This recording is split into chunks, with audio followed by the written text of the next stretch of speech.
May I have your attention for a very important public service announcement?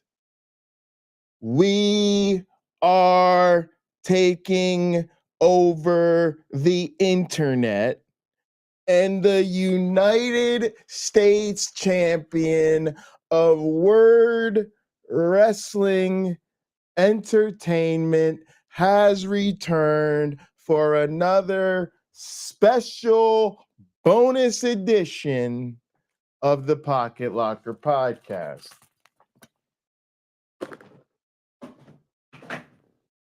I am your host with the most, all the way from the East Coast.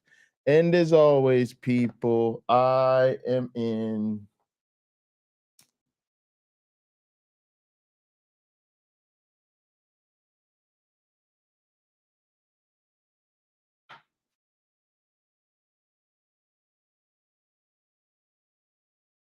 airplane mode. All right, y'all, welcome back to the channel. Like I said, we got a little bit of a bonus episode for y'all today. Just some things going on that I wanted to talk about. Again, like there's so many things I want to talk to y'all about, and then like stuff just keeps popping up, and I'm like, nah, we got to talk about this instead. But as a lot of y'all know, first and foremost, we're dealing with genocide in Gaza, and that has caused protesting in the United States of America, particularly on college campuses. And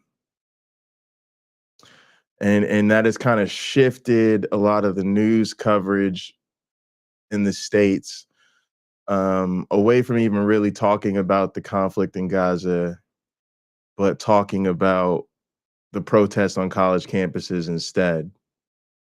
And it's just kind of a rough time, to be honest with y'all. But what's going on? The reason we're here today is because it's graduation time. It's graduation weekend.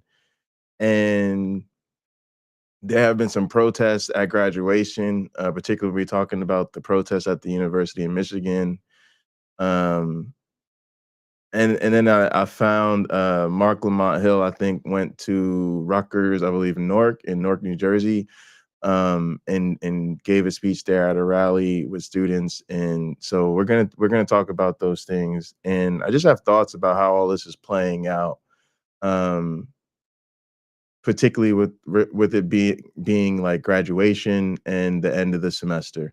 All right, so let's go ahead and look at this. So first video we're looking at is, I'm hearing gather, as y'all can see, police removing pro-Palestinian demonstrators from University of Michigan's commencement ceremony.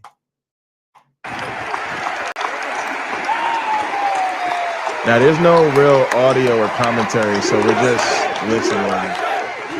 Sorry, there is audio, but there's no commentary. All right. So you see just the sort of the fratinous environment, right? But it just feels like rap was USA, USA, like just weird, like just a weird energy.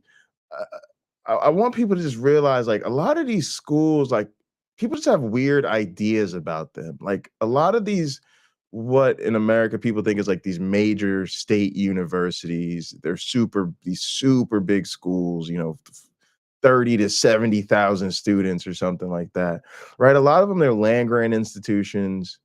A lot of them are started as ag schools. You know, they're far from the liberal bastions that people want to paint universities out to be. They're nowhere near even like a lot of the people think like maybe the Ivy Leagues or something like that are more liberal. Even those institutions really don't lean liberal. It's a real problem that we have of like the mythology of what universities in America are like compared to the reality on the ground. The reality on the ground is far more USA, USA, USA than people think. USA! I have every confidence that you'll do us proud. What up, PC? Soldiers and airmen, success. Fair winds following seas, and go blue! Go blue! Boo! Yeah, know I'm a Michigan State guy, so the rivalry, the bad energy between us, and so people don't understand. This is the University of Michigan. Their colors are blue and yellow. They're the Wolverines. Okay, I graduated from Michigan State. Their colors are green and white. Different schools. Michigan State is in East Lansing, Michigan. University of Michigan is in Ann Arbor, Michigan. University of Michigan, I believe, is a little bit bigger. But yeah, they're both actually major research universities. They're both very big. Most people think of the University of Michigan when they think of the state of Michigan, but Michigan State's kind of right there too. All right. Why did I pause this? Oh yeah, I paused it because I wanted to send just a quick shout out, some love to PC, Pragmatic Crystal. Hopefully more people catch this later, but PC, you just do such a phenomenal job. You're just a wonderful, wonderful mod. And, mods are like the unsung heroes of YouTube. And I feel like PC is the unsung hero of the mods. But just so lucky to have you. All my mods are fantastic. All my mods are fantastic. Let's be clear. But we all know PC be putting in that work. Love you too, PC. What's up, Sumami? Katina, good to see you. Ruining our graduation. Ruining our graduation. All right, so you hear the accusations already. You're ruining our graduation. You're anti-American. Fellow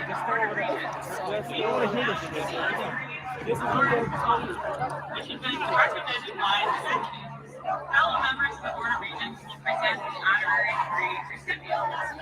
I have the honor to present elected candidates to receive an honorary degree. All right, now this is really interesting here.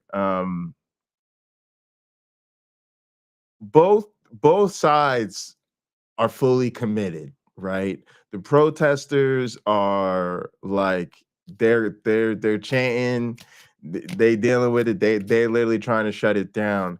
And then you see the insistence of just like rolling through things, like we're gonna roll through this. Nope, we got a graduation ceremony to do. We're gonna do our ceremony.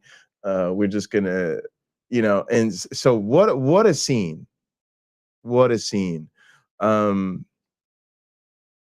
But there's different ways of responding to this. I've seen politicians and people like that who have been protested at events like this kind of interrupt their thing and say, no, let's give them space, let's hear what they're saying, or to acknowledge them. But this is just a thing where there's just a lot of investment, obviously, clearly, in like, we're just going to roll through this whole thing. So it says one thing to have a protest, but it says something very loud to roll through a protest. And you see a lot of this, like the insistence on order. I just want people to recognize that that's not saying something. It says a lot. It says a lot. To just insist on pushing through.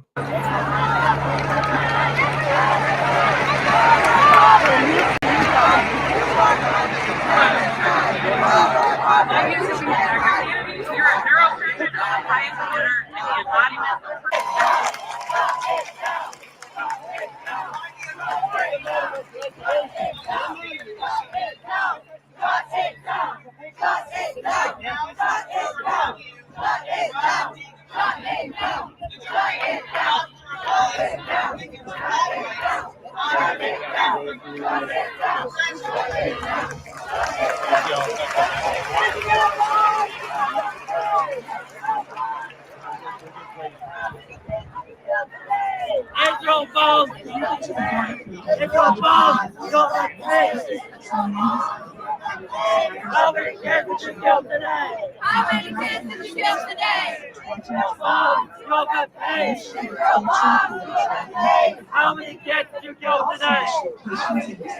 All right, so they saying Israel bombs, U of M pays.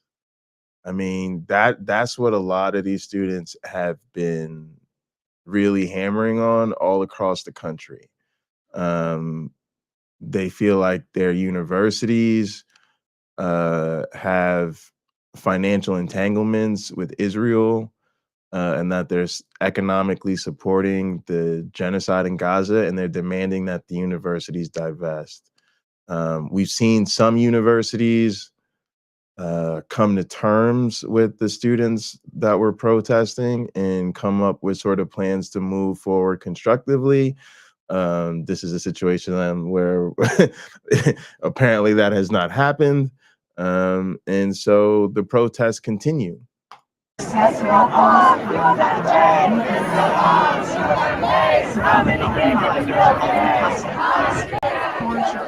Commission today. Service is not an obligation. Service.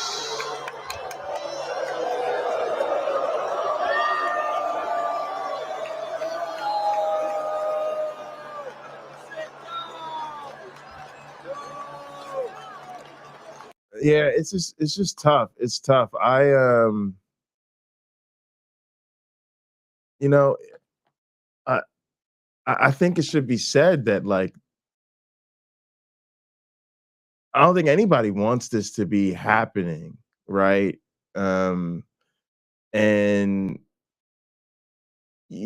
everybody wants things to go on as normal, but I think we take for granted sometimes, at least in my perspective, that that's usually, at least in most people's minds, contingent on, you know, there not being something like this happening where people feel the need to protest.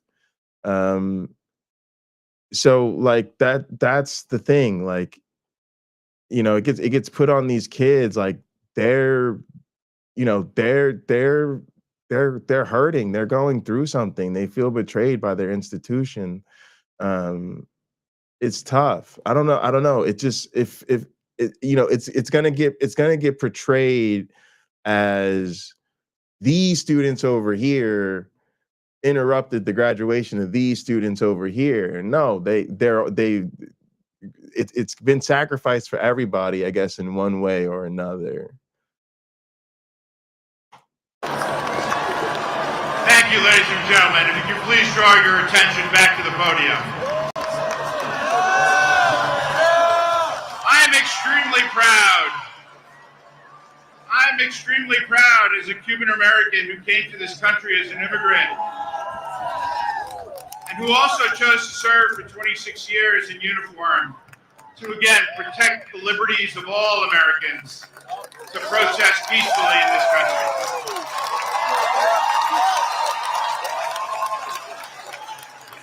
Because you see, it's a privilege, a chance to be part of something greater than ourselves and to uphold the values that define us as a nation, values embodied in the oath to which you are about to bear witness.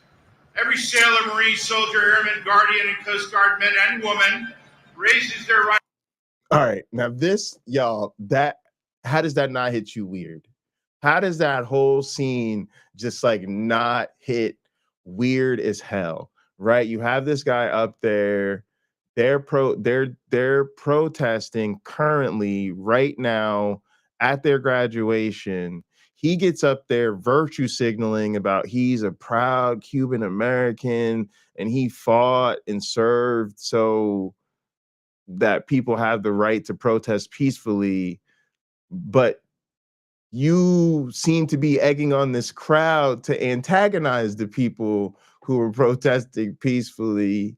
And then And then they're like, as we all now will participate in this militaristic pledge while people are protesting our militaristic actions. Like, y'all, that shit just hit me weird. I don't even know what, like my head exploded. Like, what is going on right now? What is happening?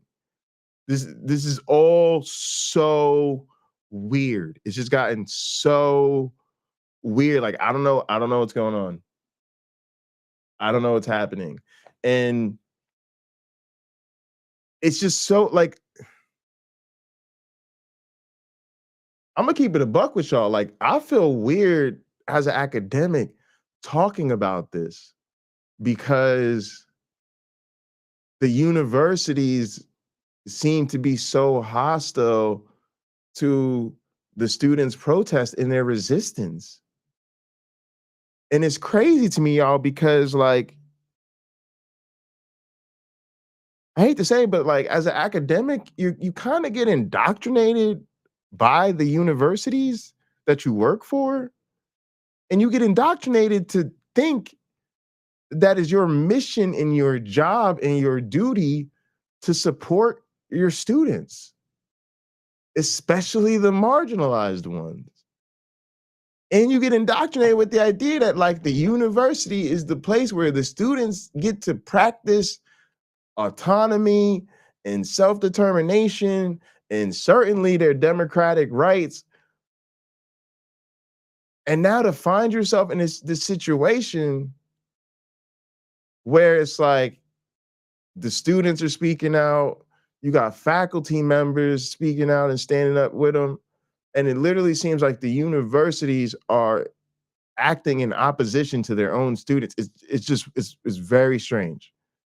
It's like this is not what we signed up for. Literally is not. Like most of us literally think it's our mission in life to support our students, to help them find their voice. And like just it's very weird to not be in that support role. All right, speaking of, let's go over here to this next clip. And I'm just warning y'all up front, it's Fox News, okay? Just bear with me. There's a good reason we're watching the Fox News clip. Just stop. I hear your wires crossing, your brain breaking. You should probably smoke coming out your ears. Relax. We gonna do this together, y'all. We gonna get through this. It's gonna be okay. I promise. All right, here we go. From yelling at these protesters during my graduation. Wait, I don't even think this is the right one.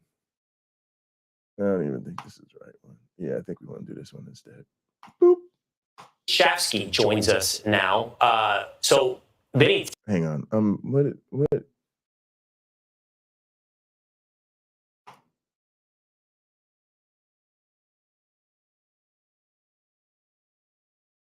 Hang on a second. Do.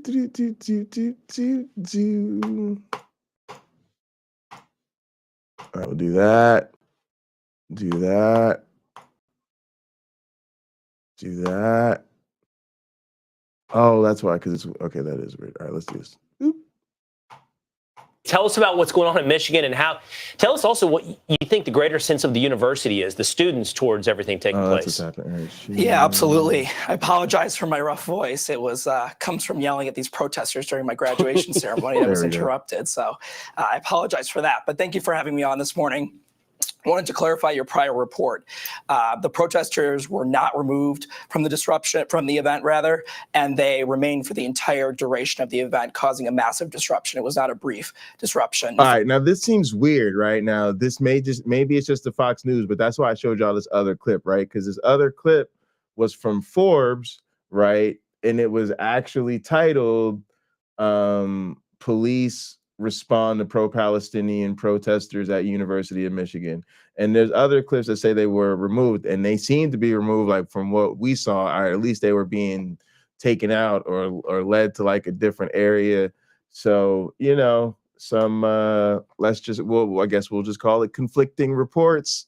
Fact, I was seated about 5 rows in front of them for the vast majority of the commencement ceremony. They began disrupting. Which means he's probably one of them Chads yelling, "USA, USA." when the Secretary of the Navy decided to speak, got up on stage, and then a banner overhead flew that said, "Free Palestine, divest from Israel." And again, like,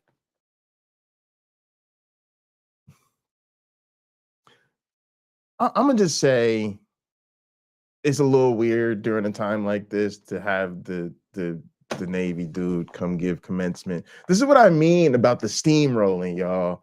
There's no, like, this is why people protest, because it really seems like our institutions really don't care, and they just steamroll through stuff, and they'll never, like, read the room. Like, it should have been obvious that given what's happening right now, like, maybe don't just do the whole glorify the war machine thing right now today. Maybe not today. Maybe just have like somebody else have like a doctor or a lawyer or distinguished alumni, you know, the football coach that's going on to the NFL. You know, maybe it's time for one of them. You know, maybe one of them type of commencement speech. Like, nope, we've got to have the chief of the Navy come and talk to you about serving. Like,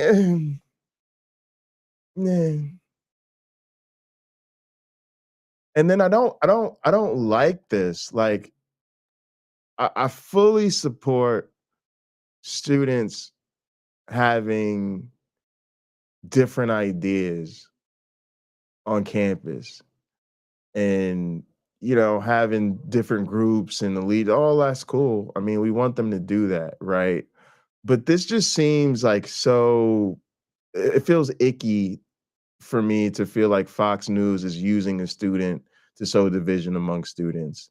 Like, it feels weird to have this student up here, like, literally seeming to like not understand what his fellow students are asking for. And of course, like, if I'm gonna just let him keep talking. These protesters, about 100 in number, decided that they wanted to interrupt the commencement ceremony for 8,000 graduates and their families. I've been a lifelong Michigan fan. I've been a supporter of the university for my entire 4 years, and really it's my dream school. And to have this happen to me in the most important day of my 4 years is really troubling, and I'm just really speechless with what happened. All right, so that was, I'll respond to that.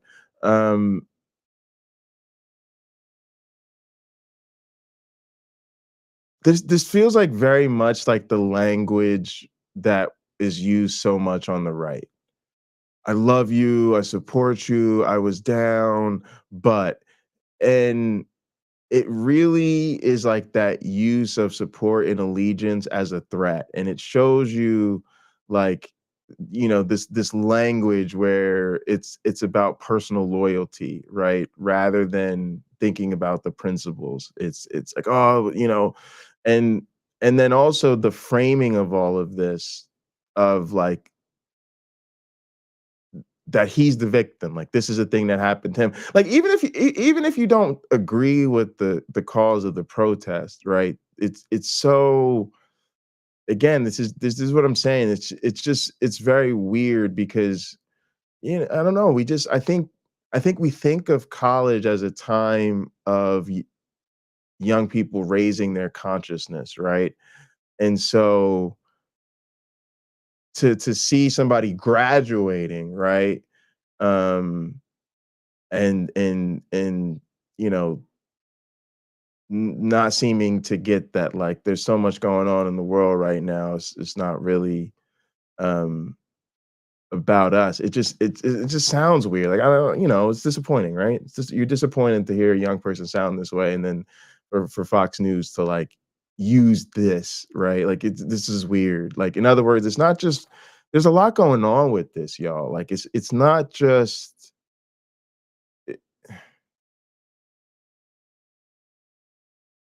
there's a lot. So obviously, again, the biggest thing is what's actually happening in Palestine. Okay, that's something we should be paying attention to. So then it's weird that the core, and it seems like the center of our protest in America has literally been college kids. and there seems to be not a lot of coverage or communication or efforts outside of that. Then on top of that, it's weird that it seems like the institutions are not really supportive of the students. And then since all this is happening, that's then what the media is picking up on. And so now it's like the media is sowing additional discord amongst the student body. And so the students are being like kind of used in a way it's like weird. Benny, I'm looking at you. All about and optics. all of a sudden The optics you look are familiar. terrible. Were you also part of a viral video this week where you confronted a pro-Palestinian protester at the University of Michigan? I was. There's been a large encampment on our campus for about 2 weeks. It continues to grow in size, and the university administration has done nothing to remove it. They've had banners displayed that say, "Long live the Intifada," calling for a violent genocide against my people. They want us systematically eliminated. And frankly, I'm not willing to stand for that on my campus. So I took it upon myself to remove these genocidal posters that are displayed against school policy on university buildings. I removed one of these from a school building, and the anti-Israel agitator decided to confront me and try to figure out why I was doing this. Don't think it went terribly well for her, considering how viral the video has gone, but I think it shows that these people just hate America, they want to destroy our values, and they don't believe in the free speech of everybody. Yeah, Benny, I think, these kind of protests disrupting something like a graduation have the counter impact on everybody else there. Too. They look at that and they go, you're ruining it. This is why we can't have nice things. You can go protest somewhere else. So the university allowed them to stay. Like this is what I mean. Like you're ruining it. This is why we can't have nice things. Go protest somewhere else.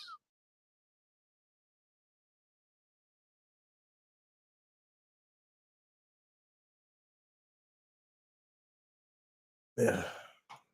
The entire graduation, I mean, were they making noise the whole time? That would be disruptive throughout. Absolutely. The university made it clear at the beginning, several weeks before the commencement started, that no flags, no banners would be permitted inside the stadium for this exact reason.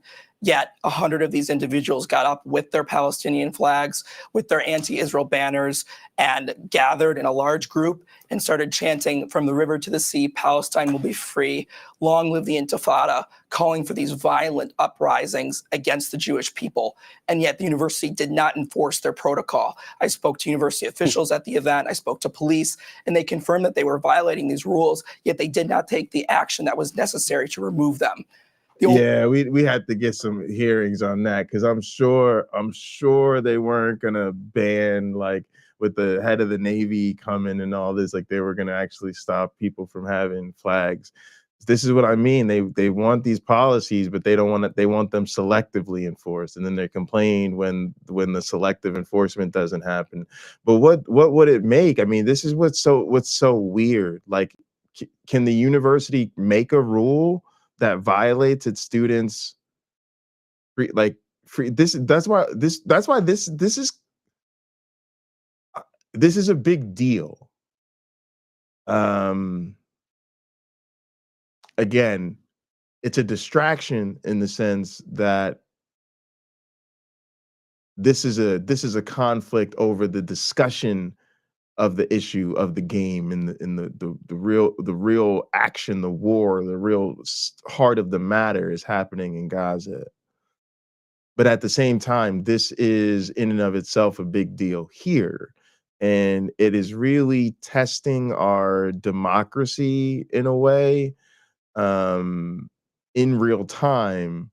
And we see a lot of the conflicting interests that are coming out, because I don't even know what would it mean for a university to ban those things in a climate like this. only way that I was able to listen to have the remaining half of the commencement was by having an usher move me and my friends. But that didn't help the other people that were seated around the protesters. And I just don't understand why the university and President Santa Ono isn't taking the action necessary to remove these anti-American, anti-Israel individuals from the commencement and the broader university. You know, Benny, I And know it again, was a like big- this is so, yeah, it's weird. This is a weird thing. And and I'm tripping. I'm just thinking, I'm literally thinking, like, I'm acting like as though Fox News didn't try to have me asked out on Fox News when I was in college. Fox News literally did some fucked up shit to me when I was in school. I should know better. I should expect this from these people. But it's still sad, y'all. Setting my personal beef with Fox News aside, it's still sad, and it's just sad to like see this in this young person's brain. What I mean by that is like what I really would love to see is the actual discourse. Not perfect, but something more along the lines, at least, of like what happens in Sam Richards' Social 119 class, like something where there's a discussion and there's exercises and empathy, and you go through the perspective taking. So something like, you know, as a Jewish student, whatever you feel, you feel your loyalties to your faith and to Israel or whatever, all that's cool, but understanding what your fellow students are asking and understanding the reasonableness of that and the need for that in this time. Yeah,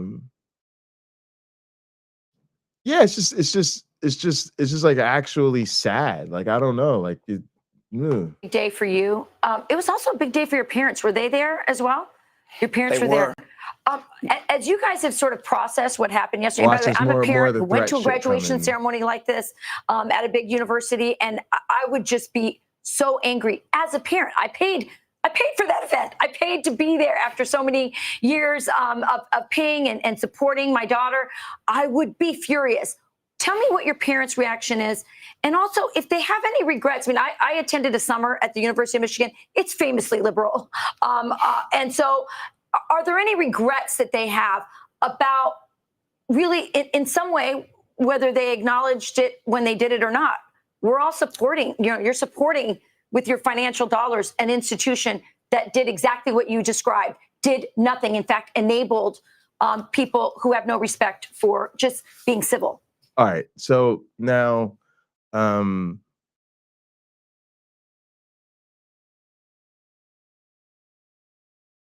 you see a lot going on, and this is where we get into how this is factoring into sort of, the bigger picture in our politics, because it's basically the go woke, go broke threat, right?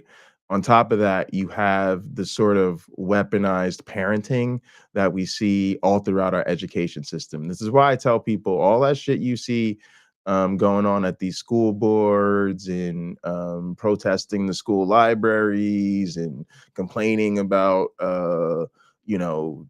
trans girls participating in fucking third grade softball and fucking litter boxes, all of that shit is going to go all throughout the entire education system, including higher education. It's all just a dry run, and you see that here, and you also see it tied to that consumer mentality that I paid for a particular type of experience, okay, and you are devaluing what I paid for. It's like I just brought a new Benz, and you came in here with your stupid protest and you keyed my car and you slashed my tires, and now it is not worth what I paid for it. And it's gross. It's just gross. It's gross. And again, like, on some level, I understand people who don't agree with the particular breaking of certain decorum or protesting at certain events, um, or people who just really just wanted to have a graduation and thought that these things would be settled in different spaces or whatever.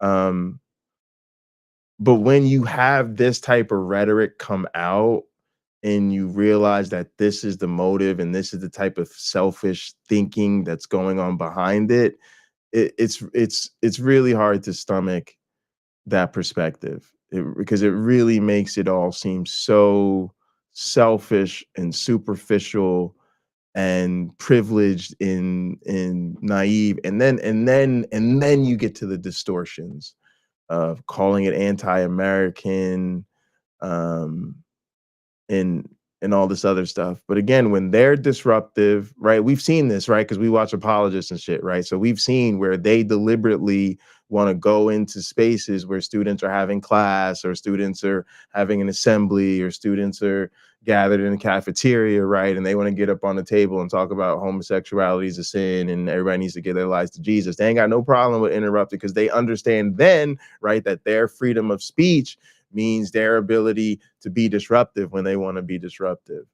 But when it comes to actually disrupting the genocide in Gaza, that's a bridge too far. And then on top of that, they'll insist that the language of the resistance itself is genocidal.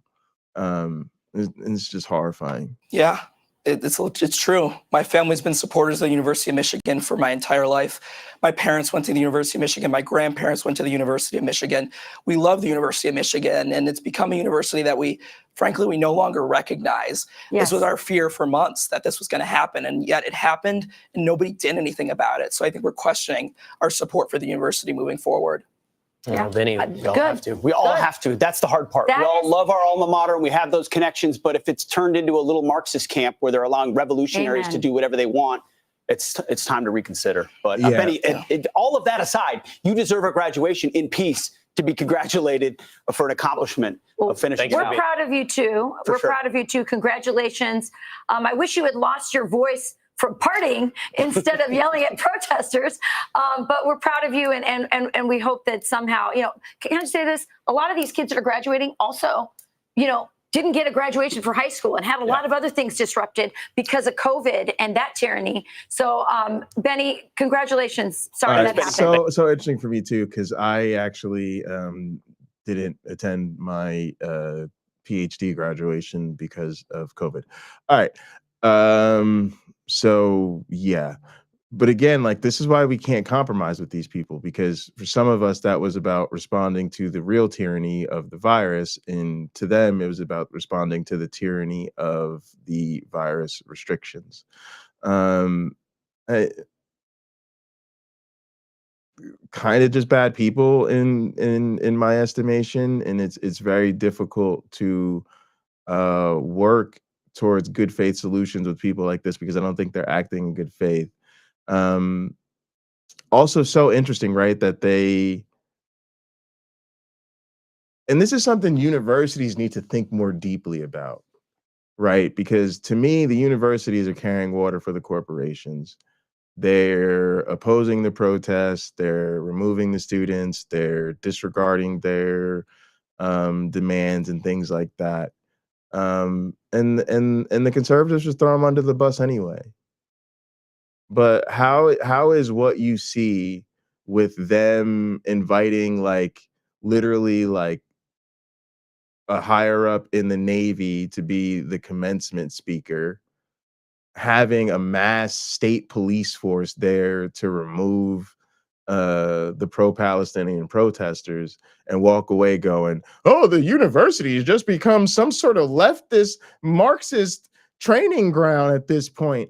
It's just like, it's so it's so polar op. Again, you got the student body sitting there, USA, USA, USA. Again, but to them, it's a leftist, Marxist like training. Like how? It's insane. These are the two different realities we live in. And it's why we can't compromise with people like this. I don't mean that in the sense of I'm against the ideas of compromise, but like I said, you compromise as a result of having common values and common goals. If you're dealing with somebody who doesn't have the same goal, doesn't have the same values that you do, you compromising is just going to be contributing to your own oppression, contributing to your own marginalization, because these people don't have your best interest in mind. And they don't even see the others. They don't even see the people that they other. They don't even see their enemies. They don't even see them as legitimate participants in the process. They don't even see them as legitimate stakeholders. That's a problem. All right, we're gonna check out this Mark Lamont Hill speech. He actually, like I said, he went into Newark. He was at I believe Rutgers Newark. I'm not really sure what's going on, but from my read of the situation, maybe he was invited to speak here by organizers. But I really appreciated his speech, and I think it ties together some of the loose ends, and it speaks to the common ground of the struggles we face here in America and what's going on in Palestine. And something I want to celebrate in a sense, because part of it's just the way I was schooled, y'all. Literally the way I was trained to be a scholar and an educator is to be an advocate for your students. That's the one thing I'd always say, can't nobody fuck with me. Can't nobody fuck with me on y'all can talk about whatever y'all want to talk about. My research is different. My research is weird. My teaching style is different. All of that's cool. You can say all that, but at the end of the day, when the rubber meets the road, I show up for students, and students know that. Once you're my student, that's a commitment. We show up for them, and I just think that that's how the whole body should be. And so, what I'm getting at with that is, we don't always agree with the students. We don't always agree with the choices they make. My mentors are the same way with me. We sit down, we discuss different issues. They don't always agree with the decisions I make. They don't always agree with where I'm coming from, but they always make the effort to understand where I'm coming from and to create a space where the range of acceptable options includes what's important to me and what I think I need to do, right? And that is so often a part of supporting the students. It doesn't necessarily mean you think everything they do is right. And I do support these students' cause, but it's important that people understand that we have an obligation to understand what they're responding to, why they're there, what their message is, what they're protesting, what they're living through. I think about this a lot too, because I'm, making transitions in my career. And as I make more transitions in my career, you get greater responsibility, but you get older, right? And if you put those two things together, it's like as you get more responsibility within the institution, you aging further and further away from the age of the students and the life experience of the students. And so I'm thinking a lot about, how do I counteract that? Because I don't want to be out of touch, right?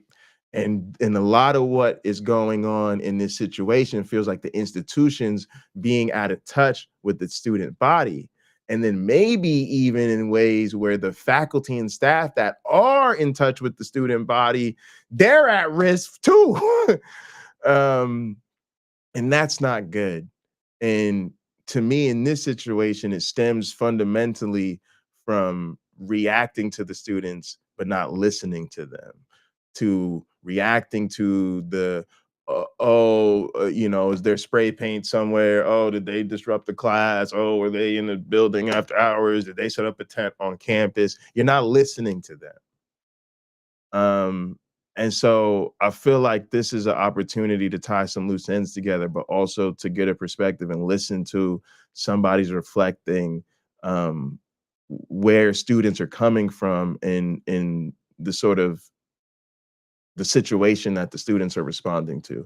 All right, so let's go ahead and get this up here. Oh, it's just supposed to do this. That's why. Okay, see, I hit the right button this time. Here we go.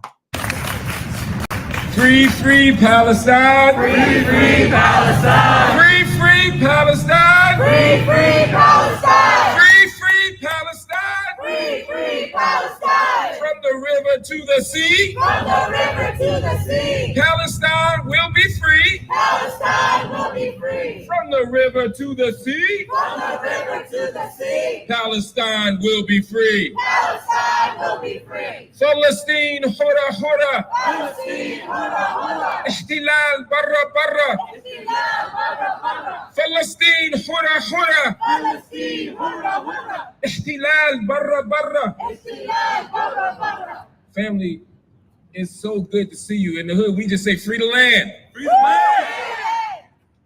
We are here today, all of you are here today, as a show of solidarity and resistance. Every single moment that you all are spending out here in this encampment, on this ground, you are acting in a very long and deep tradition of struggle. All right, pause it real quick. Yeah, man, like this is cool. Like I got excited. I just wanted to see this. I like Mark Lamont Hill. I don't know, somebody out here, I don't know, it's Lena or whoever, somebody out here turned me on to this guy. And I like his stuff, and it's cool that he's in Newark. But yeah, I wanted to keep it hood too, and just look, we're gonna have to do what we do. I appreciate y'all being here. We doing what we can, y'all. I don't feel a ton of autonomy in this issue. I don't feel like I have a ton of expertise with this issue. I am concerned, and I do want to show solidarity with the students. And I appreciate that y'all are here with me, because you know that helps show solidarity with me too. So cheers to Palestine. You know, it's a small gesture, but it's a meaningful one for those of us that could do it. So if you could cheers or mode to Palestine, go ahead, man. We show solidarity in any way that we can. Struggle for justice, struggle for freedom, struggle for liberation. And at a moment where universities are trying to shut down the resistance, where they are trying to silence the resistance, where they are trying to criminalize the resistance, your presence here is a reminder that we will never be silent, that we will never sit still, that we will never fail to fight back as long as there is oppression anywhere on this planet. So please give yourselves a round of applause. That's right. And this is how fascism works too. And it's so sad, because think about the way the right-wing movement has itself attacked campuses. Again, we talked a little bit about apologists running around being disruptive, but you know, a lot of times they do what, y'all? As apologists, right? As grown-ass people, sometimes in their 30s and their 40s and their 50s, but even when they're younger in their 20s, right? They be outside influences, right? People who don't go to that school, a lot of times probably don't even live in that town or whatever, right? Who roll up on their campus, right? With their stupid ass agenda, right? And a lot of times that stupid ass agenda is harmful. It's literally like, they literally there to like attack or demonize or criminalize a marginalized group. Does the university ever take a stand on that shit? No. Does it ever tell those people that it's an outside agitator and doesn't have the right to be on campus? No. when they then again we get people like leaders or like the Supreme Court justice, I can't think of, Amy Coney Barrett, like just an objectively terrible person who's like literally worked to take away people's rights. Like the universities invite these people. They pay them to come speak on campus. Like, it's terrible. And when students protest, what do? They remove the protesters. So it's really insane, y'all. Like it's a denial of reality for people to continue to treat the situation as though the universities are these progressive, socialist, woke, DEI places. They're not. And while yes, that's a reality check for people on the right, for all of us, it needs to become an issue of concern, because it means in a sense that if what I'm saying is true, the ways that universities have always been essential to a functioning practice of democracy is actually under threat, right? Like, we're not under threat of universities becoming Marxist anytime soon. We are under threat of the university being a place where you can no longer safely oppose a genocide. We are under threat of the university becoming a place where students can no longer peacefully resist, where students can no longer organize. And if we lose that, what's the downstream consequences? And that's something we're going to come back to.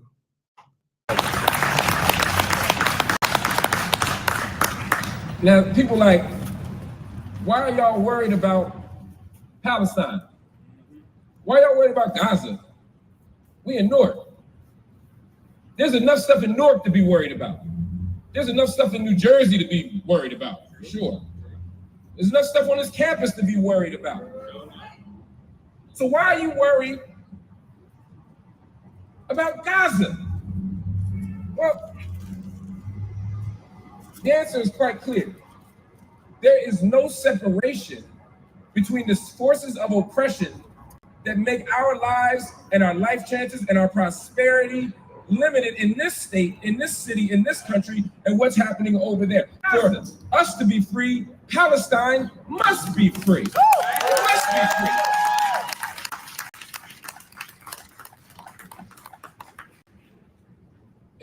Again, we ignore it. There's black people in this room. And definitely. All right, so PC dropped a link to a video called Enslaved Black Americans Built America's Most Treasured Landmarks.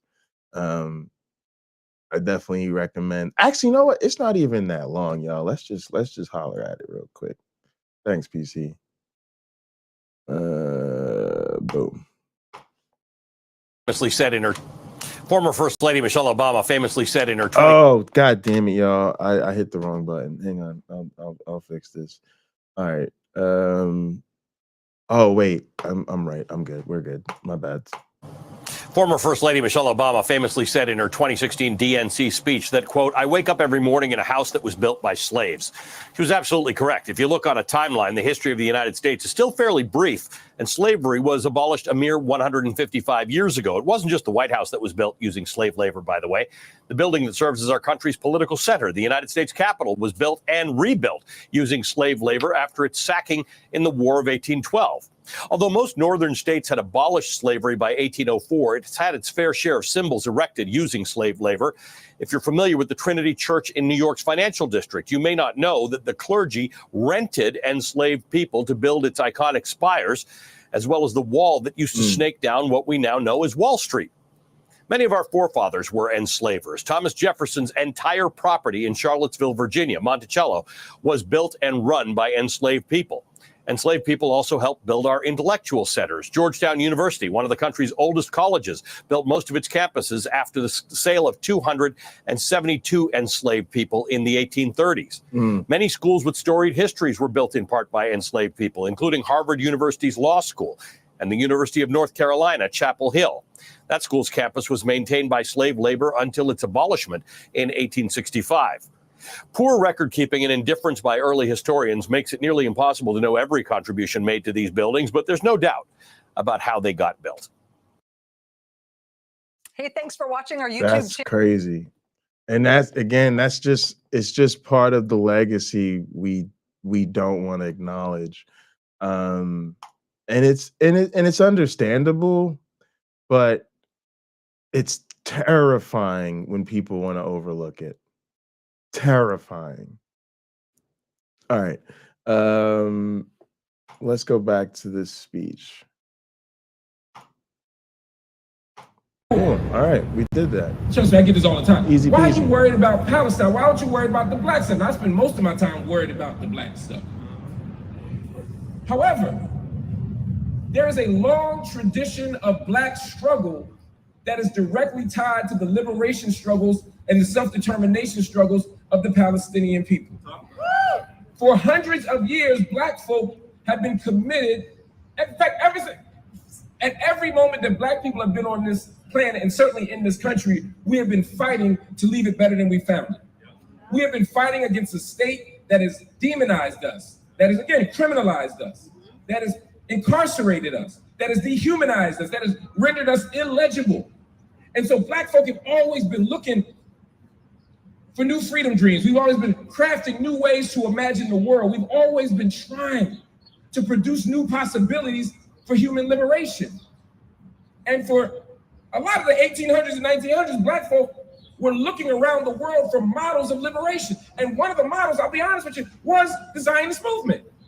If you look to Marcus Garvey, if you even look to W.E.B. Du Bois, some of the giants of our freedom struggle, for a long time, they looked to the Zionist movement because they said, look, there is a model of liberation where there are oppressed people, and there's no doubt about it, Jewish people have been oppressed all around the globe. There has never been a space in human civilization where Jewish people have been and they have not been marginalized, where they have not been silenced, where they have not been subjected to hate and violence and pogroms and every other form of human violence and also dehumanization. That is an absolute fact.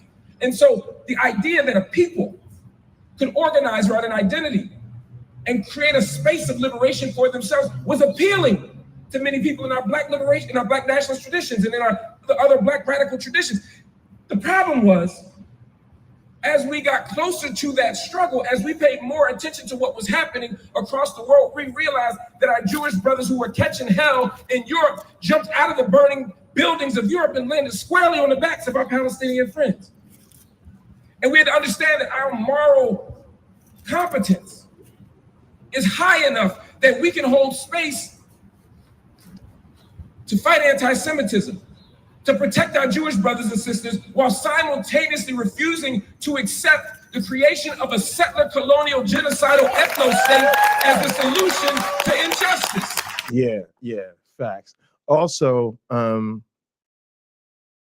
I feel like when I grew up kind of on like the tail end of this, sort of just on the other side, sort of the more radical black movements, as some of those people unfortunately grew up to be more conservative. But part of what I always experienced was a discomfort with the idea, and now I'm seeing I can trace the influence, the idea that we as Black Americans should literally go back to Africa. Y'all think I'm playing, but that's how they used to talk to us. That used to be one of the common insults. They would say, go back to Africa. They would say that. They still be saying that in some places, y'all. They will say that to you, okay? And it's crazy. It's crazy. It's one of those things where, like, when I look back on it, it's just as bad as calling a Black person the N-word.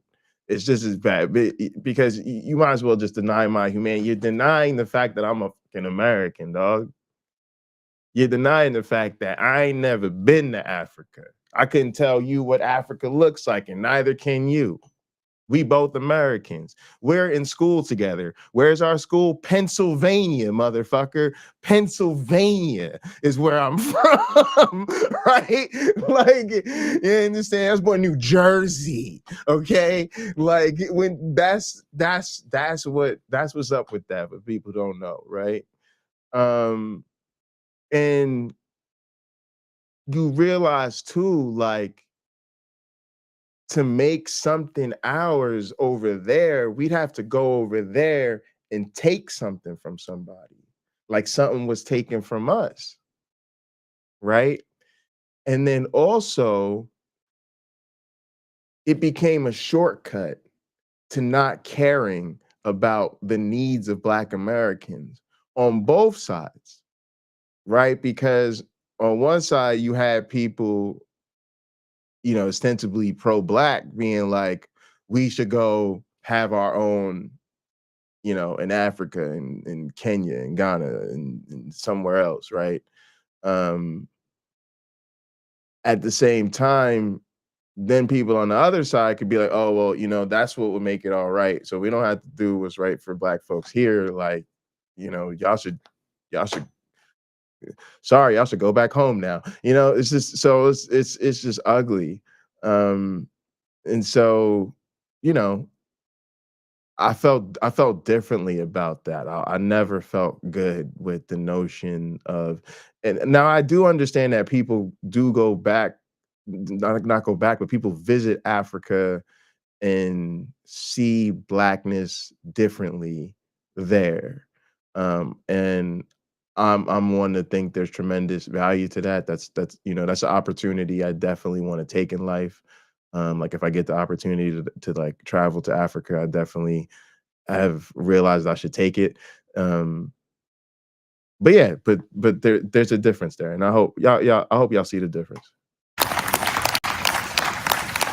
It can't hold. And so over time, the Black radical tradition became more and more clear, as the world did, that we needed a different option. Smash them buttons, y'all. So by the time you get to the 30s and the 40s and the 50s, things are starting to shift. Now, a big part of that is Islam. There is an extraordinary relationship between the Black liberation struggles and the struggles in Palestine that are directly tied together through Islam, and particularly the African-American traditions of Islam that emerged in the United States. In fact, Islam in the West owes a huge debt to Black Muslims, and it owes a huge debt to Newark, and it owes a huge debt to a tradition that said we have to reimagine what solidarity looks like. We have to reimagine what a global ummah looks like. So by the time you get to Malcolm X, don't believe what they tell you about Malcolm X, like it's a Disney movie, like he just woke up one day, went to Mecca, saw white people, and lost his mind. Malcolm had been to the Middle East in '59. Malcolm has been to Gaza. Malcolm has seen the liberation struggles around the globe. He was with Gamal Abdel Nasser. He watched what it meant to say we need to come together to fight a common enemy. And the common enemy at this moment was white supremacy. The common enemy was capitalism. The common enemy was patriarchy, even if they didn't always recognize it. The common enemy was militarism. We have to come together and recognize this. But at that moment, what was happening is Black Muslims were reimagining what community looks like. Even in the Nation of Islam, they were saying, what does it mean to be an Asiatic Black man? Some of y'all old heads from New York know what I'm talking about. The Asiatic Black man. The original man is the Asiatic Black man. To make it an order, the cream of the planet, the father of civilization, the God of the universe. All right, this is interesting too, because one, he mentioned Newark and you know, sort of like Black Muslims like having a strong history with Newark. It's still very thick in Newark. A lot of Black Muslims in Newark, a lot of Islam in Newark. Been to mosque in Newark you know, you're just gonna have a lot of Muslim people in your life in Newark. It's in the cuisine, it's in the culture, it's in the celebrations. And it's weird. You know, obviously I'm not Muslim and I don't have the belief, but there's a way in which we all know, like in America, there is a lot of Christian cultural influence, right? Like a lot of people live in the Bible Belt, and that means something. Like it means something about the culture and the traditions and the lifestyle, like all of those different things, how people treat each other, what's acceptable, what's not. All of that is influenced in a way, right? And so even as a non-believer in Islam, I recognize that a lot of people of color are, and in a way, there's a different way in which people of color are core to Islam, even at like higher and higher levels of power in influence than say in Christianity. And then that makes a difference in the sense of what it means to be a person of color in light of those traditions. So even as a non-believer, I can appreciate the way Islam has a certain value to people of color,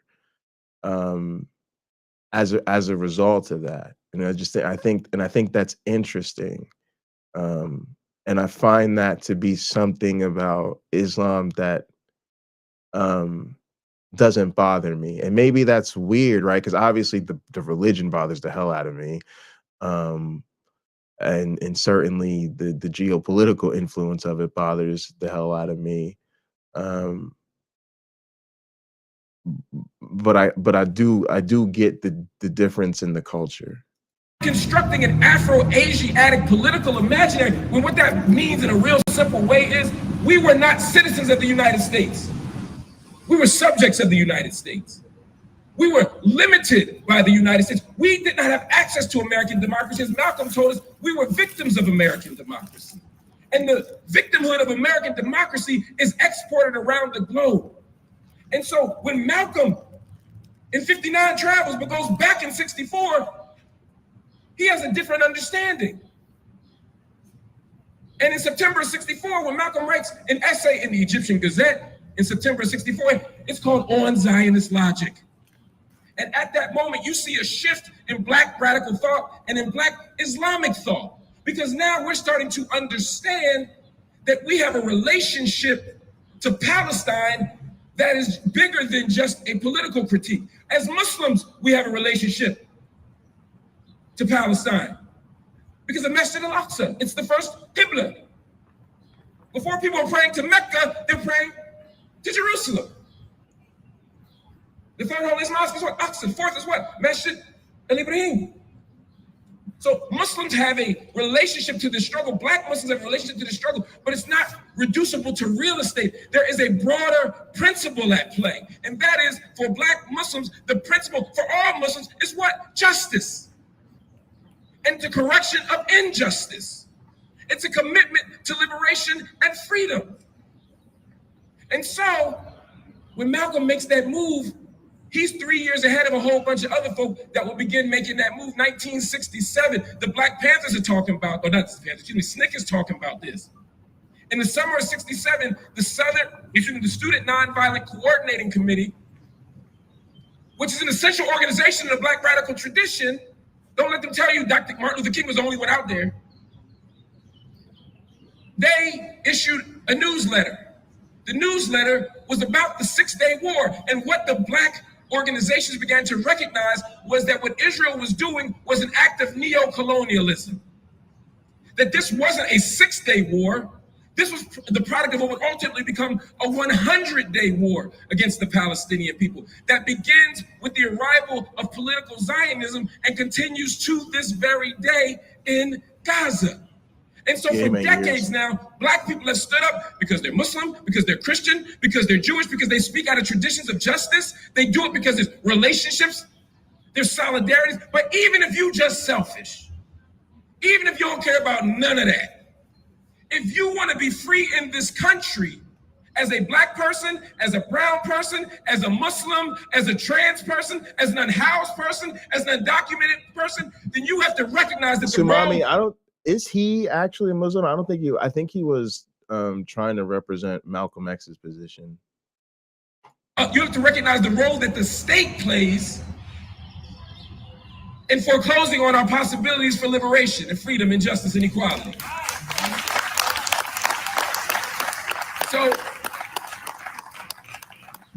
when you travel to Palestine, when you travel to Israel, when you travel to the West Bank or Gaza, or you're inside of 48, and you driving down the street, as I have done many times, and you see them blue lights flashing, I'm 8 hours away on a plane from the crib. I'm still getting nervous. I'm not sure what's in my trunk. I'm not sure what's in my book bag. I ain't got nothing illegal, but there's something about those flashing lights that triggers something in me. Why? Because I've been conditioned to a condition of permanent policing. And the logic of a permanent police state is one that we see in Israel and is one that we see in the United States. Those similarities are not a coincidence. We have a deadly exchange program whereby communities, particularly communities that are heavily policed, see the officers and the police forces of those neighborhoods travel to Israel for training. And Israeli forces also travel to the United States. It's important to talk about it as bi-directional. It's shame. But since we teach it, let's be very clear. It's bi-directional. Because a lot of times what we often say is American police get trained in Israel. No. America did not need any help learning how to kill black people. Right.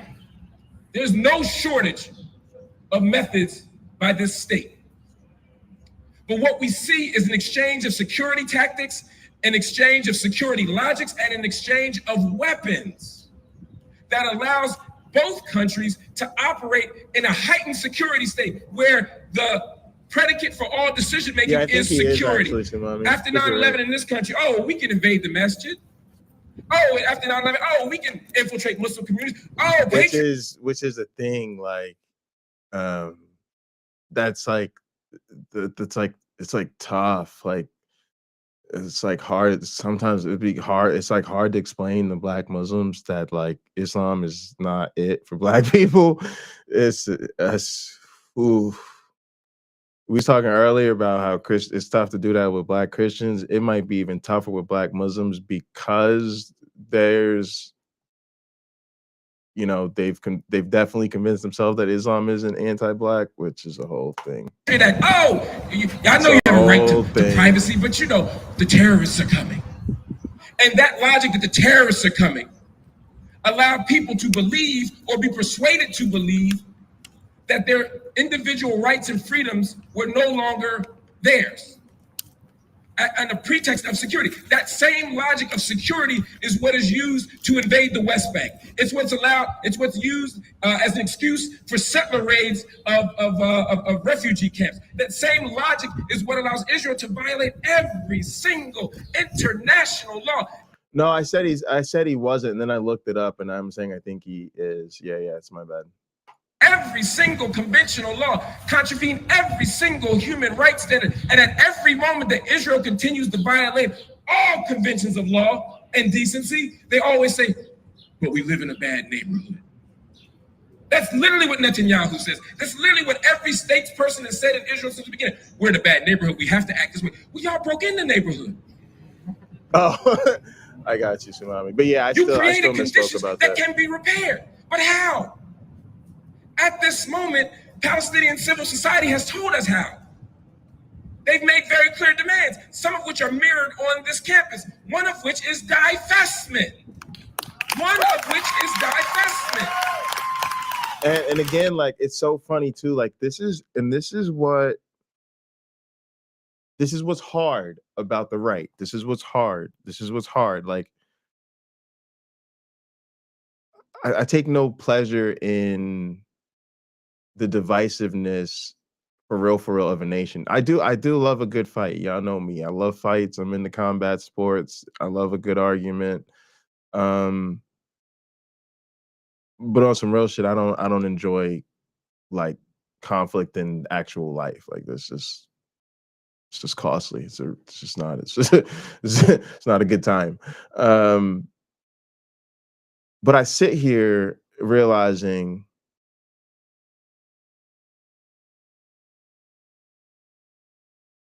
Bud Light, I know y'all know this, but Bud Light sent one can of beer. One can of beer to a trans person. And right-wingers literally went to their go woke, go broke, boycott, cancel. Let's make YouTube videos where we murder Bud Light cans with actual automatic rifles. Think about that.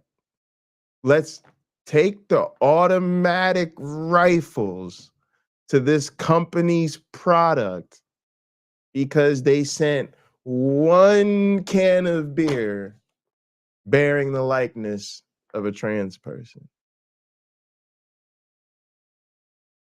But if you level the Gaza Strip with actual bombs that vaporize buildings in front of our eyes all over social media,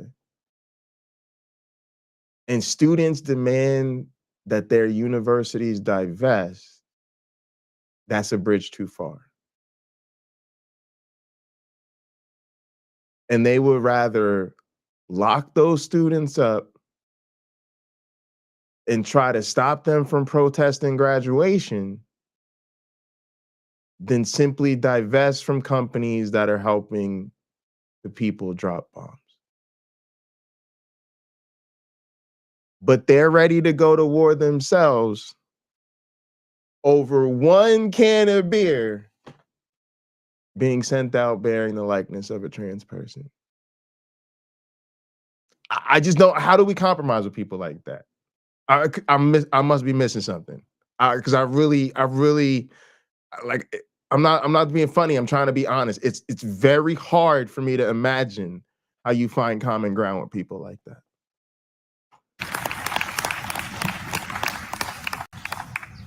They're always mad that y'all gonna do something violent.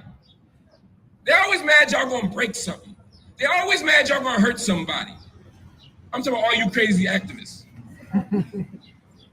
Black people go through this too. When we were in Ferguson or when we were in LA or Watts, so you go anywhere for the last 100 years, they say, we would give you what you want if you would just be nonviolent. Dr. King was pretty darn nonviolent.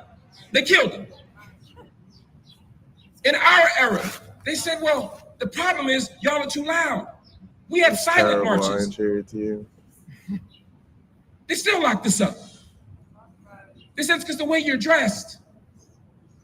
People had on full suits. Henry Louis Gates, professor at Harvard, got locked up in front of his own crib. They said, well, just don't run and the police won't chase you. Eric Garner was killed with his hands up. George Floyd was killed with a knee on his neck on the ground, crying for his mother. The state will always give you an excuse for why they're killing you. They will never find any method of resistance acceptable if you're challenging the fundamental power of the state. And the same thing happens to Palestinian people. They say, what if the Palestinian people would just talk to us? Palestinians been talking for over a century. They say, well, if they would just be peaceful. There was the Great March of Return happened at the undeclared border of Israel, and Israeli snipers stood from hundreds of feet away, sniping down innocent, unarmed Palestinians like animals. 200? Almost 200. So let's not pretend that we are oppressed because we don't behave properly. Let's not pretend that we are being marginalized or genocided or subjected to apartheid or racial inequality or any of these other forces of injustice because we don't have the right comportment. Or at the core, we live in a patriarchal, white supremacist, imperial ethno state. Pause. People want to deny that.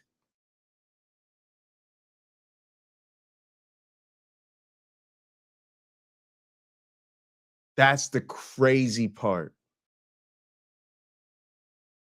They say they want diversity. They say they want equality. They say they want freedom. They say they want justice for everyone. But they deny the patriarchy. They deny structural racism. They deny the imperialism. They deny the fascism. They deny that capitalism is oppressing us. Why? In service of the status quo. However silly they might be, they're smart enough to know acknowledging those things in a genuine and forthright way would compel you to some sort of obligation to do something about it. So instead, they deny these things. Right? This is what kills me about these universities. It's what kills me about these universities. When it was cute, when they thought it was profitable, when they felt the weight of the pressure, they built Africana studies departments, they hired DEI officers, they set up scholarship program for underrepresented and first generation students. And they talked DEIJ all day long. And they still are. Every single university. There's hardly a university you can even apply for a job at that does not require you to submit a diversity, equity, and inclusion justice statement. Think about that. You are applying for a serious academic job, sometimes a permanent fucking position. What do you think this institution wants to know about you? Tell us about your research. Yes, you have to give them a research statement. That's your job. You're going to be a scientist. You should tell us about your research. Tell us about your teaching. You're going to be a university professor. You're going to have to teach classes. You're going to have to mentor students. We need to know that you know what you are bringing to the table. You need to tell us about your pedagogy, your teaching philosophy. You have to submit that.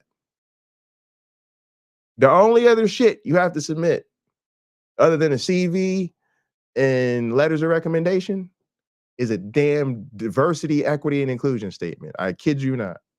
It's weird when you roll up on a university that doesn't have that as part of the application requirement. You're like, what's up with them? So they all put it out there like it's a priority. It's all over their web pages and all this type of stuff. But when students start to speak up about what's going on campus, when the right wingers get upset, what happens? All of a sudden, the Africana studies programs end up on the chopping block.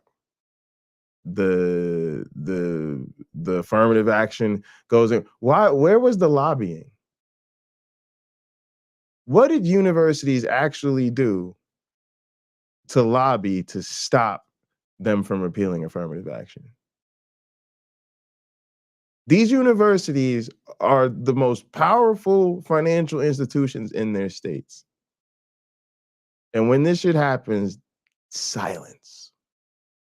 They have nothing to say.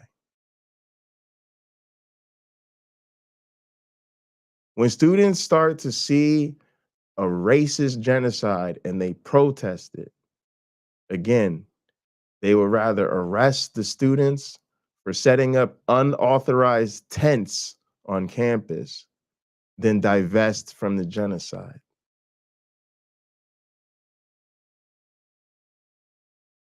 How do you educate future leaders from that type of hypocrisy? You can't. You can't. And the students are rightfully calling what they see as your bluff. They're saying you're a hypocrite. You told me I would be welcome here. You told me I was important to this community. You told me I had a place here. You told me I'd have a voice on this campus. You told me people like me mattered. You did that because you thought it was in your best interest, of your image, of your bottom line to do so. And then when it came to treat me as though I was valued here, you showed me that I was not. You don't have to like what I just said. You don't have to agree with what I just said. But you have to understand that that is where the students are coming from. That is what they see. That is what they observe. Matter of fact, those of us that are interested in politics, these students did what we told people to do. We tell people, what do we say to people? You have to get organized. Okay. These students got organized. Most of these events, this event, the protests you see, the sit downs with the administration, that's real-time organizations. They literally established organizations. They started, they realized what they established organizations in real time. And then what did they do? The thing we tell every single organization that wants to be effective to do ever. We say, follow the money. That's like the simplest, first thing you learn, community organizing 101. You want to really be about this life. You want to really advocate for people. Anybody that knows anything, the first thing they're going to tell you, you want to stay in this game, follow the money. That is what the students did. They organized, they followed the money, and then they went into activation mode. You don't have to agree with them. You need to understand that this is where they're coming from. And they're acting out of a place that is totally legitimate based on their participation. It's how is the universities not seeing this right now? Exploit the bodies, the lives, and the labor of racialized people. And this country is us. In Israel, it's the Palestinian people. And so fundamentally, what we need to do is not be nicer. It's not to be warmer and fuzzier. It's not to make better songs. It's not to dance better dubkit. The solution is a fundamental reimagination of what democracy can look like, of what freedom can look like. That's what we must do right now. But that can't happen if we continue to fund the occupation. That can't happen if we continue to fund a genocide. People say, why don't you mind your own business? Why don't you worry about Uganda? Why don't you worry about North Korea? Why don't you worry about Russia? My tax dollars go disproportionately to the Israeli occupation. Shame. Every year we spend $3 or $4 billion funding Israel. And then we provide weapons, we provide security strategy, and we provide diplomatic cover. How many times has the UN Security Council attempted to hold Israel accountable, and all you need is one vote from from one of 5 nations? And what nation always come through in the clutch to veto it, to veto democracy, to veto accountability, to veto justice? It's always the United States, and our cowardice is bipartisan. Every single U.S. president, almost every single member of Congress has jointly and collectively enabled Israel to continue to prosecute the genocidal war on Palestinians. So don't think for a minute that this thing could have gone any other way. If you had written strongly worded letters, nothing else would have happened. Pause the tape. You know what I just realized too? Like when I was their age, right? Like I was into marijuana law reform. And what motivated me was that I was in my dorm room. All right. So a lot of y'all, man, I'm dating myself. But when I went to college was literally like the first year or so of Facebook. Facebook was so new that one, it was still a thing that really only happened like colleges. Like Facebook was originally like an online like extension of like a yearbook. And only certain colleges had it. Like I went to Penn State, so we had it because it was a big, huge, major school. I had friends like at Duke, they had it. If you went to your friend up the town or whatever, like they didn't have Facebook. Like it was that new. And what happened was the police had these like anti-drug task force, and so for those that don't know what that task force buzzword means, that's usually like a interjurisdictional operation, and by that I mean it's usually like by interjurisdictional I mean it's like multiple jurisdictions. So it'll be like the local cops and the county sheriff's office and the state police working with the FBI and the DEA, right? And they had all of them actually in where I went to school. I went to Penn State. And they literally were like using Facebook to have like sting operations. And they would like get together, and because kids were new people, so kids was young and naive and didn't realize cops was gonna be on Facebook. So it was kids would get on there like, yo, you know what I'm saying, we having a party, da da da da, y'all want to meet up, da da da da, who's got the weed, whatever, right? And so the cops got on there and started busting motherfuckers. And it was really sad because I was like reading about it in the paper and I got so upset. I was like crying because they were getting in trouble and they would like lose their financial aid and stuff like that. And I was there on a scholarship, and me and my friends got together, and we did what we did every day, the track team. Shout out to the track team. But we really took seriously being positive influences on each other. So I knew, not only did I know that weed wasn't dangerous and addictive and it shouldn't be prosecuted like that, and I knew about the benefits and all of that of using it, but I also knew that it could be used as a tool to like have like a really healthy social group that's like a positive influence on each other. And I was devastated reading about these kids, and I was crying. Anyway, started the National Organization for the Reform of Marijuana. It was like a normal chapter at Penn State. And I just remembered that age, like that sense of seeing injustice amongst my peers and like wanting to do something about it. And there were so many people like that on campus for different issues. That's how I ended up involved in the student government, was because I was in Normal. I started meeting different student leaders from a lot of different clubs and different organizations. A lot of them had connections to the student government or whatever. And so that became like I became part of the social awareness committee, because that's how I got to meet a lot of different other student leaders. And it was just cool. And so I'm just reminiscing. I'm kind of active in the sense of I like to talk about issues on the channel, but I have a history of that. And when I was young like them, I was trying to do my thing. I was trying to organize around what was important to me. What I saw was like an important social issue. Still think is an important social issue.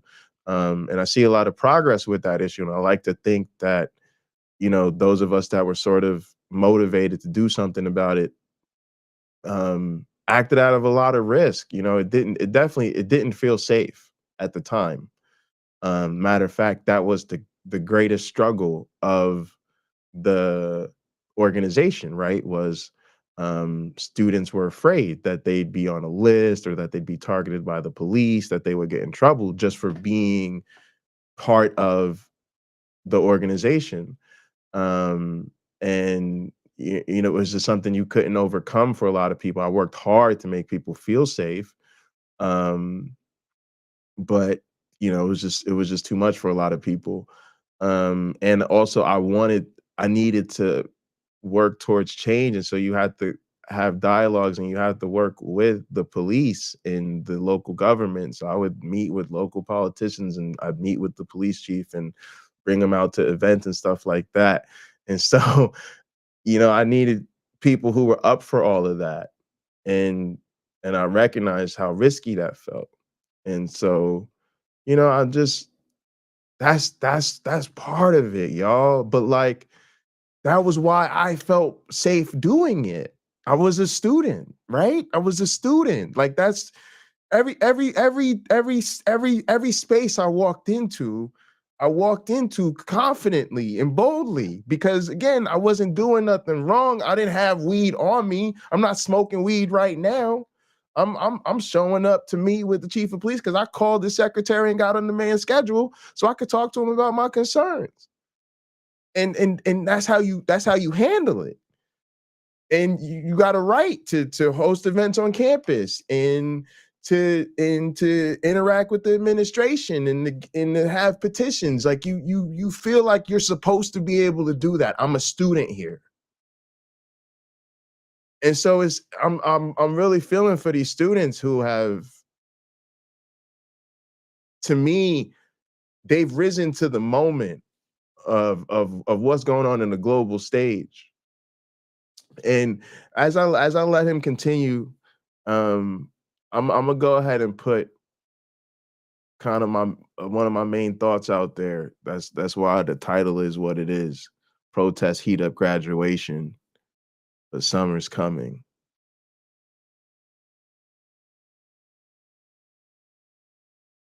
I know for a lot of people, a lot of what's going on with these students has a lot of social momentum to it. It's what their friends are doing. It's what's happening on campus. They're feeling swept up in something. Okay, but I want to treat their efforts fairly and sincerely, because I think a lot of them are doing what they think is right or best, especially from their perspective of where they're at in life right now. And what I felt like when I started to see these graduation protests was I realized how much, because I've also seen some of the agreements that the protesters have come to with some of these administrations, and they feel dissatisfying. And there's a sense in which it feels like, again, they're just trying to power through to get back to business as usual. What do we have to say so that you'll take down the encampment? Oh, okay, you can come tell us your concerns at a board meeting. Oh, okay, we'll think about what you said about divestment. They're not really giving into their demands so much as they're trying to find the minimal concession so they can get rid of the distraction, get rid of the bad press, get rid of these cameras, get the cleanup effort underway. And so they're trying to push through and get back to business as usual. And that's what a lot of this graduation feels like. Just push through, and it feels like the timing now is it's the end of the semester. And then I was like, man, that's crazy because the academic calendar marches on. And so now what happens to their efforts? These universities have summer sessions. They do have summer sessions. I don't think it's unreasonable to think that there may be protests that continue on campuses throughout the summer. But I also think it's likely that they might not, or at least not nearly to this scale, because students are just going to go back to their non-campus life where they're back home, they're working, they're at summer camp, they're on vacation, they're part of it, they got a job, they got an internship, and they're not so tied into the core energy and dynamic of campus life.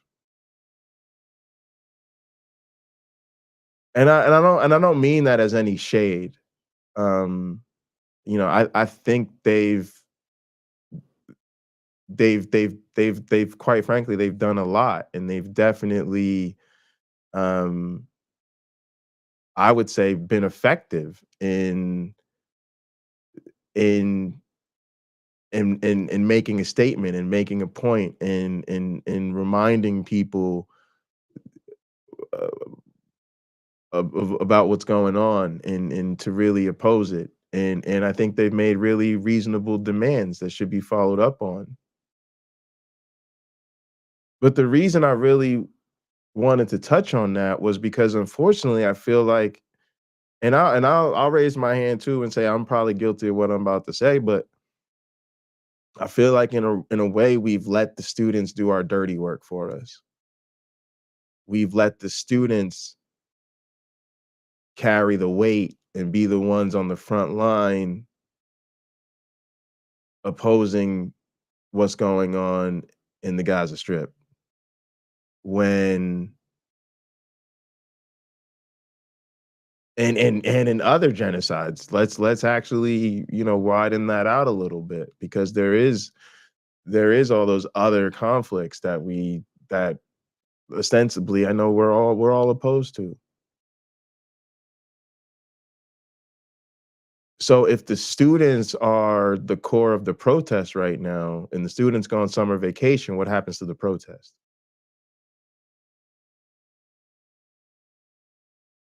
And that's what really hit me. Was like, whoa, like if the students just go away and they're not protesting that much anymore, then, you know, maybe we talk about that throughout the summer or whatever, but are we really gonna be having the critical conversation we need to have about what's going on in Israel or with Israel? On some level, I think actually we will, because of the intersection with our electoral politics being in a presidential year. I think this is obviously one of the top issues in the day-to-day news, but I do think it's going to shift, and I'm wondering what that shift's going to be. I'm curious about what's going to happen. There's a little bit of nervousness and anxiousness because I definitely think the students have really led the charge and carried the energy, at least for a few weeks here now. And I'm definitely wondering, you know, if there's going to be a void there. So we'll see. All right, I'm gonna let it roll. But that's the thought, y'all. What summer's coming. Summer's coming, and what does that mean for opposition to the genocide? If you'd written really cute tweets, nothing else different would have happened. If you had just waited another 10 years, if you had just waited for the Palestinian Gandhi to pop up, that's what they say, right? None of it would have mattered. The only thing that has ever mattered is your resistance. The great Frederick Douglass said, power concedes nothing without a demand. I'm gonna say that again. Power concedes nothing without a demand. And right now, the demand is cease fire now. Cease fire now. Cease fire now. Cease fire now. And we don't want a temporary ceasefire where Israel can reload its weapons, where they can still target Gaza for a ground invasion, where they can continue to use starvation and dehydration as a weapon, all of it illegal. No, we must demand in the ballot box, on the streets, and in the university that our administrators, that our politicians, and that every other person who has a stake in this thing divests from Israel right now. Now listen, before I go, I just want to say this. The university will try to scare you. If this continues, you're all going to be gone. Then they're going to send people to make your life difficult. But you got to hold on. You must continue to demonstrate what Palestinians have demonstrated for over 100 years, and that is sumud, steadfastness. A belief not in the inevitability of victory, because if we do nothing, we will not be victorious in our collective struggle. But a belief that despite the odds, despite the obstacles, despite the forces of power, if we come together, we can win. But victory doesn't come in a day. Victory doesn't come in a day. Republicans lost Roe v. Wade decades ago, and we laughed at them every year when they was trying to vote to end abortion. And we stopped laughing when they won. We stopped laughing when affirmative action was shot down. They never stopped playing the long game. We must never stop playing the long game. Right now, we make demands. Right now, we sit in. Right now, we have encampments. But the semester's going to end. Time is going to keep going, and we can't stop being committed to this cause and other causes around the world that are righteous. We must continue to organize. And when the university comes, they're then going to try and let you off the hook because you're tired. All right, y'all, we'll give you a concession. We'll give you a protest area. At least 5 universities this week have been given a protest area. If the school is giving you a protest area and they're happy that you're at the protest area and they can point and say, look at them all cute over there protesting, then you have not done the job of resistance. Our job is to make institutions uncomfortable. Our job is to challenge power. Our job, if we don't get it, is to shut it down. If we don't get it, if we don't get it, if we don't get it, and we will continue to shut this thing down until all the demands are met. Period. We will continue to fight. We will continue to organize. We will continue to struggle. We will continue to listen. We will continue to learn. We will continue to sacrifice. But I promise you, I have never been more certain at any moment of my life than I am right now, at this very moment, in this very place, that we will be victorious.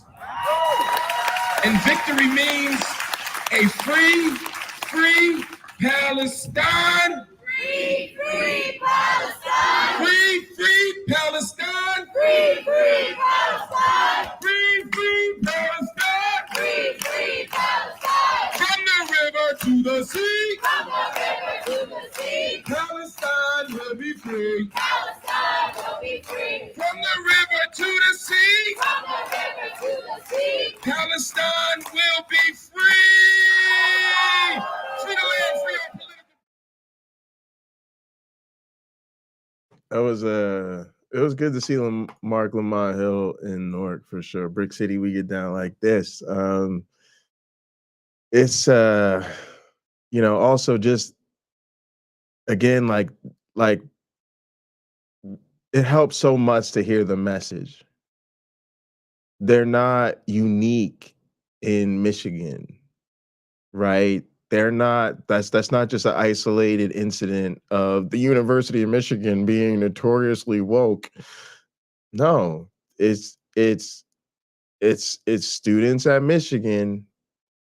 And notice how the resistance group was disproportionately diverse. Notice how the resistance group had them people up in it.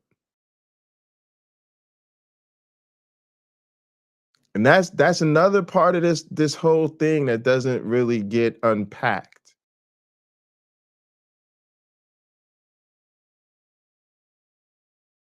Part of what happens, especially in, I hate to say it, a democracy, is democracies become too majoritarian. They become too much rule by number. If the majority of your student body is disproportionately white, quite frankly, and then you have these groups that are underrepresented, you can run astray using what the majority want or what the majority is comfortable with or how the majority feels as a guidepost. Sometimes you're going to have to learn how to let those marginalized voices lead from a place of understanding that they don't have the numbers or the representation to make their perspective the majority. That doesn't invalidate their perspective. And when sometimes you have to do one thing or the other, this thing or that thing, it tests your commitment to diversity. And sometimes the commitment to diversity is going to mean setting aside what the majority wants to make sure you're not further marginalizing historically excluded groups. And it's important to recognize that it isn't these students at Michigan, these students at Columbia, these students at UCLA, these students in Texas. It's students all around the world, all around the country, joining in solidarity with people all around the world, opposing what the world is watching, recognizing the locality of it, recognizing that there's a connection between what they're upset about playing out in the Middle East. There's a connection to the tuition bills that they're paying.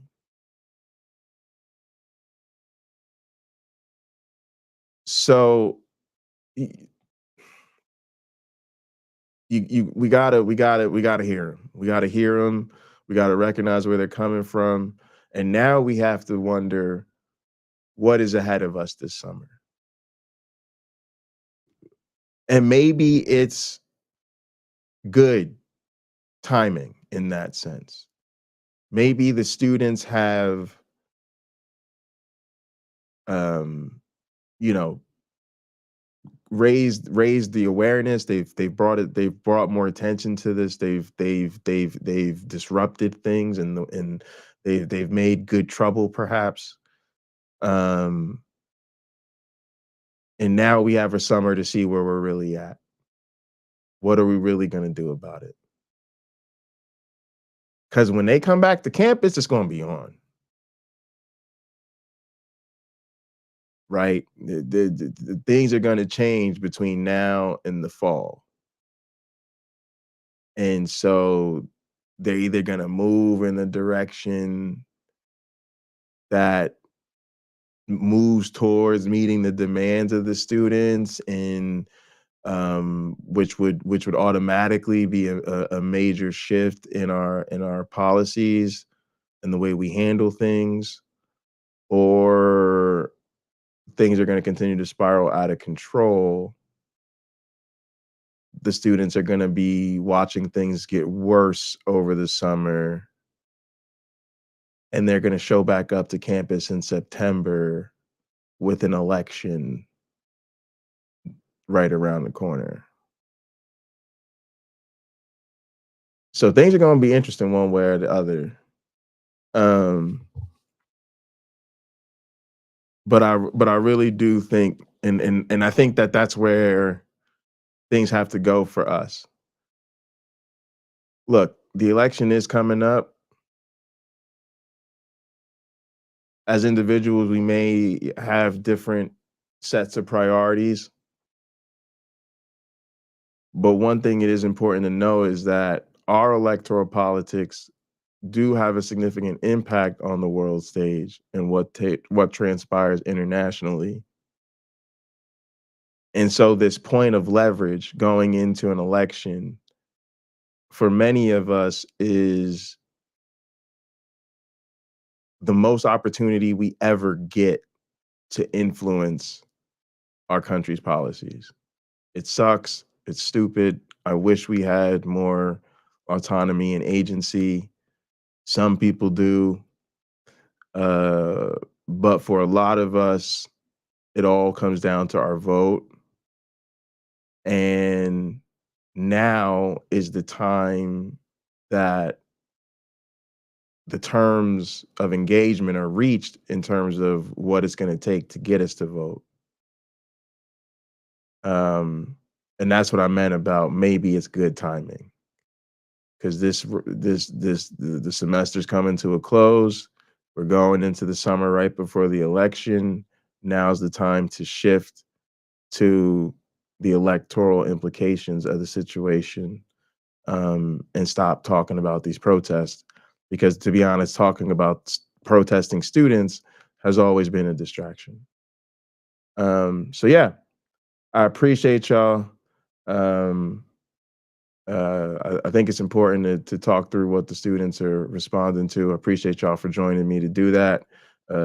Wanted to get out here and just stream a little bit more. So I was feeling good about being out here. And thank y'all so much for tuning in. I'm really grateful. I know some of y'all have spent a lot of time with me today because y'all were tuned into Hot Program earlier. But yeah, I saw this stuff and wanted to keep the conversation going. So thank y'all so much for tuning in again. I really appreciate it. Don't forget to like the video on the way out, especially if you want to see more content like this. Leave us a comment if you're watching later. Subscribe to the channel. There are links in the description for all that good stuff. We'll be hanging out and gather. Thanks again. Love y'all so much, man. Really appreciate y'all giving me the opportunity to do this.